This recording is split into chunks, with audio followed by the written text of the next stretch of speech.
Neymar Jr. is completely heartbroken. He broke into tears after Brazil's shocking World Cup loss to Croatia. He wrote on Instagram, "I am psychologically destroyed. It is definitely the defeat which has hurt me the most. And because of this, many people fear this could be his last World Cup appearance." Cara, eu acho que é a minha última Copa do Mundo. But trust me, Neymar will recover from this defeat because this is not the first time he faced difficulties in his life. In fact, before becoming one of the highest paid athletes in the planet, Neymar experienced a nightmare and even faced death. But nothing stopped him from becoming the football star he is today. This is the incredible story of Neymar Jr.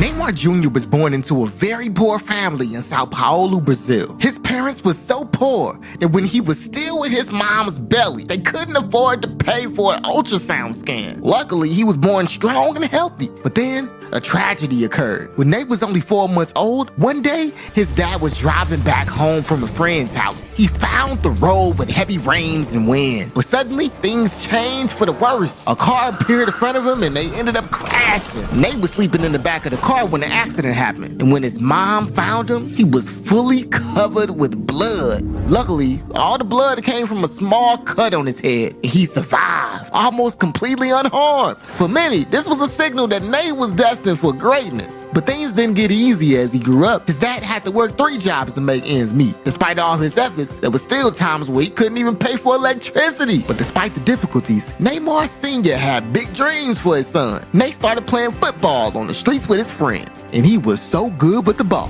that at only 11 years of age, he signed for Santos, the same club where Robinho, Socrates, and even Peel played at. But trust me, this was nothing compared to what was about to come, because even Real Madrid tried everything to tempt him. They offered $45 million for Neymar, and they also tried to tempt his dad with a house and even a job offer. But his club, Santos, refused. Later on, they ended up selling Nate for Barcelona, and that's when his life changed forever. In Barcelona, Neymar became a star. He played with Messi and Suarez. He won in everything: La Liga, Copa del Rey, and even a Champions League. But there is another trophy Nate is missing. You see, the dream of every football player is to win the World Cup. Nate tried to do it in 2014, 2018, and more recently in 2022. But he always failed. This is why he feels psychologically destroyed. But trust me, there is hope, because Neymar is only 30 years old. And with his talent and dedication, he will surely make it to the next World Cup. But do you think he'll be able to bring the trophy home?